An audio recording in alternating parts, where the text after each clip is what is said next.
guys, welcome back to my YouTube channel. So tara, ngayon for vlog for today, habang wala pang ginagawa, Lunes at Martes kasi free time ko sa church. Kaya ngayon, magpastol tayo ng kambing. Tara, samahan nyo ako magpastol ng kambing at simpleng tips sa pag-alaga ng kambing para sa ganun ay mas maalagaan natin yung makambing natin. So tara.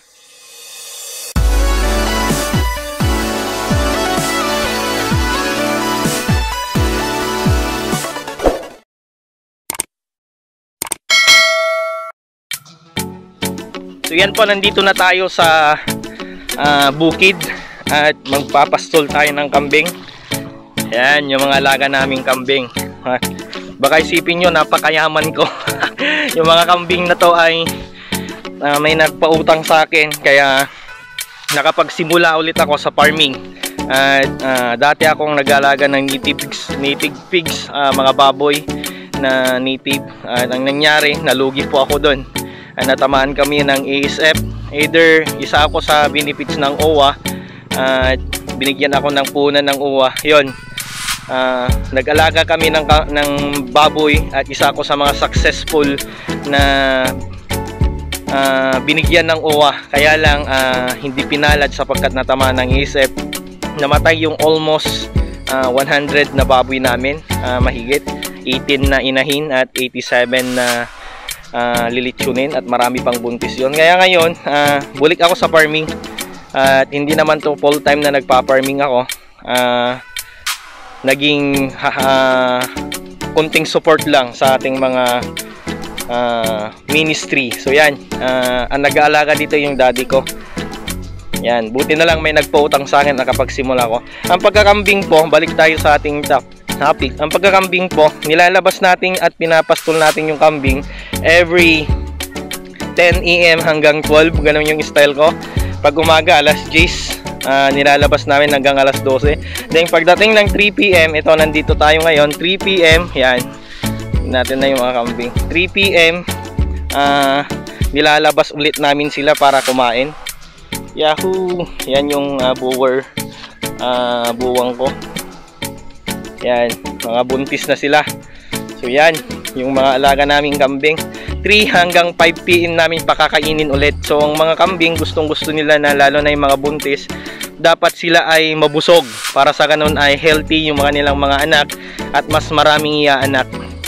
So yan yung style po namin, alas 10 ng umaga hanggang alas 12. Tapos paghapon 3 PM hanggang 5 PM din. So andyan yung mga pamangkin ko.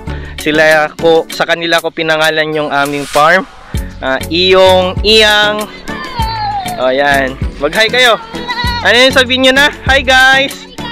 Oh. Anong kinukuha nyo? Yan. So yan.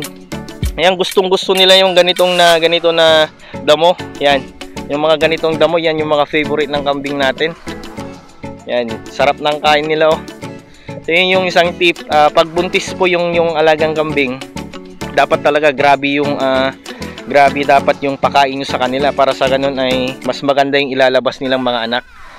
So yan yung mga alaga namin na kambing. At huwag nyong ilalabas yung mga kambing nyo pagdating ng 8 AM kasi yung mga uod ng kwan, basa pa yung mga uod dito. Andito yung mga kwan niya. Dapat ilabas natin yung mga kambing natin kapag yung araw ay natuyo na yung dahon, hindi na basa. Kasi pag gising ng umaga, mga 8-9, basa pa yung dahon, yung mga dahon ng damo at ayaw ng kambing yon. So yan ang simpleng tips natin. At salamat sa Lord dahil nakapag-umpisa ako ulit at unti-unti nababayaran natin yung nautang natin. At ang hirap kasi as a pastor na walang source of income din kapag nagsisimula yung church. Kaya salamat at God bless po sa mga nagsusubaybay sa aking channel at i-comment below nyo yung mga katanungan pa sa panunod. Yan po yung view dito sa amin, buhay farmer. Yan, kung wala akong ginagawa sa church, nandito lang ako sa amin at nag-alaga ng kambing. At yun nga po yung advice ko at sa simpleng panunod mo sa mga video namin. Yan, sa panunod ng mga video at upload ko, may matutulungan tayo. For next week, Monday, start na namin itayo yung bahay ni nanay, yung si kuya at ate. Yung bahay nila ay yung vlog ko na nasa comment sa baba, yung bangus vlog ko, yung nabigay ako ng bangus. May tutulungan tayong isang pamilya na walang kaya na ipagawa yung bahay nila, walang dingding, kortina at kwan ulit. Sa comment section ko or sa may description box ko, ipapakita ko yung mga tinulungan ko. So sa simpleng panunood mo po sa aking vlog ay may mga itatayo tayong bahay ang matutulungan. So God bless you, see you next vlog, at huwag kayong magsamang sumuporta sa aking my channel. I'm GF17 TV, and don't forget to share, like, subscribe my channel. God bless you.